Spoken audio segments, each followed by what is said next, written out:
రేపు ఎన్నికల షెడ్యూల్ విడుదల చేయనుంది కేంద్ర ఎన్నికల సంఘం. రేపు మధ్యాహ్నం 3 గంటలకు పోల్ డేట్స్ ప్రకటించనున్నారు. లోక్సభతో పాటు 5 రాష్ట్రాల ఎన్నికల షెడ్యూల్ ప్రకటించనుంది ఈసీ. లోక్సభతో పాటు ఏపీ, ఒడిశా, అరుణాచల్ ప్రదేశ్, సిక్కిం రాష్ట్రాలకు ఎన్నికలు జరగనున్నాయి. జమ్మూ కాశ్మీర్ అసెంబ్లీకి కూడా ఎన్నికలు జరిగే అవకాశం ఉంది.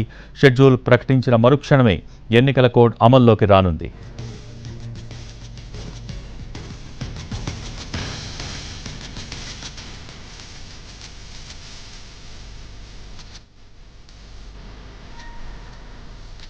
రేపు ఎన్నికల షెడ్యూల్ విడుదల చేయనుంది కేంద్ర ఎన్నికల సంఘం. రేపు మధ్యాహ్నం 3 గంటలకు పోల్ డేట్స్ ప్రకటించనున్నారు. దీనికి సంబంధించి మోర్ అప్డేట్స్ మా ప్రతినిధి రాజు ఢిల్లీ నుంచి లైవ్ ద్వారా అందిస్తారు. Raju, over to you.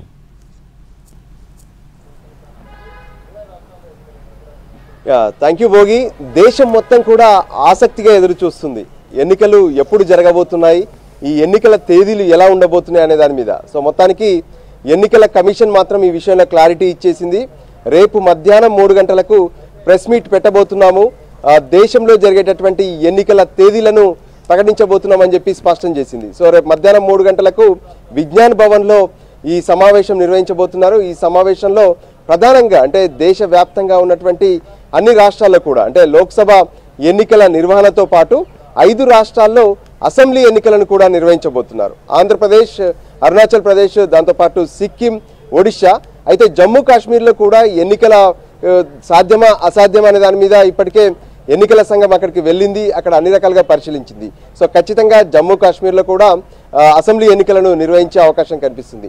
So ఇప్పటికే ఈ 543 లోక్సభ ఎన్నికలకు సంబంధించి కావచ్చు, 5 రాష్ట్రాల్లో అసెంబ్లీ ఎన్నికలకు సంబంధించి కావచ్చు, అన్ని రకాలుగా ఎన్నికల సంఘం చేయాల్సినటువంటి కసరత్తు మొత్తం కూడా పూర్తి చేసింది.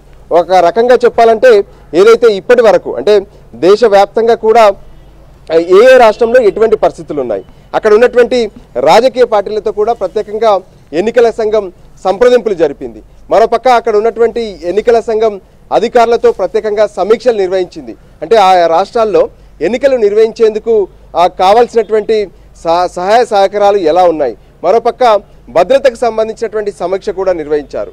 సో దానికి అనుగుణంగానే జూన్ 16వ తేదీలోపు ఎన్నికల నిర్వహణ అనేది పూర్తవ్వాలి, ఫలితాలు కూడా రావాలి. ఎందుకంటే ఇప్పుడు ఉన్నటువంటి 17వ లోక్సభ పదవీ కాలం జూన్ 16తో ముగియబోతుంది. సో ఈలోగానే ఎన్నికల ప్రక్రియ మొత్తం కూడా పూర్తి చేయాల్సి ఉంటుంది. సో దానికి సంబంధించి ఎన్ని విడతల్లో ఎన్నికల నిర్వహణ ఉండబోతుంది అనేది కూడా చాలా కీలకం. గత 2019 ఎన్నికల షెడ్యూల్ను మనం పరిశీలిస్తే ఆసారి మొత్తం 7 విడతల్లో దేశవ్యాప్తంగా కూడా ఎన్నికలు నిర్వహించింది, 7 విడతల్లో ఎన్నికలను పూర్తి చేశారు. సో దానికి అనుగుణంగా చూస్తే ఈసారి కూడా 7 విడతల్లో ఎన్నికల నిర్వహణ ఉండే అవకాశం ఎక్కువగా కనిపిస్తుంది. సో దానికి సంబంధించి ప్రత్యేకంగా గత వారం ఏదైతే దేశంలో ఉన్నటువంటి ఎన్నికల విధుల్లో పనిచేసేటటువంటి అబ్జర్వర్స్ ఎవరైతే ఉంటారో ఆ ప్రత్యేకంగా అబ్జర్వర్స్తో ఒక సమావేశాన్ని కూడా ఢిల్లీలో నిర్వహించారు. సో ఆ విషయంలో ఇప్పటికే అంటే దానికి సంబంధించి అబ్జర్వర్ల డ్యూటీస్ ఏంటి, ఎన్నికల విధుల్లో ఉండేటటువంటి పోలింగ్ సిబ్బంది డ్యూటీలు ఏంటి, ఈ విషయంలో పూర్తి స్థాయిలో అందరికీ అవగాహన కల్పించారు. సో దానికి అనుగుణంగానే ఇక్కడ ఎన్నికల ఏర్పాట్లు అన్నీ పూర్తి చేసుకున్నాక ఎన్నికల షెడ్యూల్ విడుదల అనేది మనం రెగ్యులర్గా చూస్తుంటాం. సో దానికి అనుగుణంగానే అన్నీ చేశారు. అయితే చివరి వరకు ఒక ఇబ్బంది అయితే ఎన్నికల కమిషన్కు ఉండింది నిన్నటి వరకు. అంటే ఎన్నికల కమిషన్లో ఉండేటటువంటి చీఫ్ ఎన్నికల అధికారితో పాటు చీఫ్ కమిషనర్తో పాటు మరో 2 ఎన్నికల కమిషనర్లు ఉంటారు. సో అరుణ్ గోయల్ ఏ విధంగానైతే గత వారం రాజీనామా చేయడం, అంతకుముందే ఫిబ్రవరిలో మరొక ఎన్నికల కమిషనర్ రిటైర్డ్ అవ్వడం, దాంతో 2 కమిషనర్లకు సంబంధించి పూర్తిగా ఖాళీగా ఉన్నటువంటి పరిస్థితి కనిపించింది. సో నిన్న ఏదైతే కేంద్ర హైపవర్ కమిటీ ఎన్నికల కమిషనర్ల నియామకాన్ని కూడా పూర్తి చేసింది. వాళ్ళను సెలెక్ట్ చేయడమే కాకుండా ఆ విషయాన్ని రాష్ట్రపతికి పంపించారు. సో రాష్ట్రపతి సైతం సంతకం చేసి రాత్రే దానికి సంబంధించినటువంటి గెజిట్ను విడుదల చేశారు. ఈరోజు ఉదయం ఆ 2 ఎన్నికల కమిషనర్లు అంటే ఎస్ఎస్ సంధు, దాంతోపాటు జ్ఞానేష్ కుమార్ 2 కూడా ఈరోజు ఛార్జ్ తీసుకున్నారు. ఆ తర్వాత వెనువెంటనే చీఫ్ ఎన్నికల కమిషనర్తో ప్రత్యేకంగా ఒక సమీక్ష కూడా నిర్వహించారు.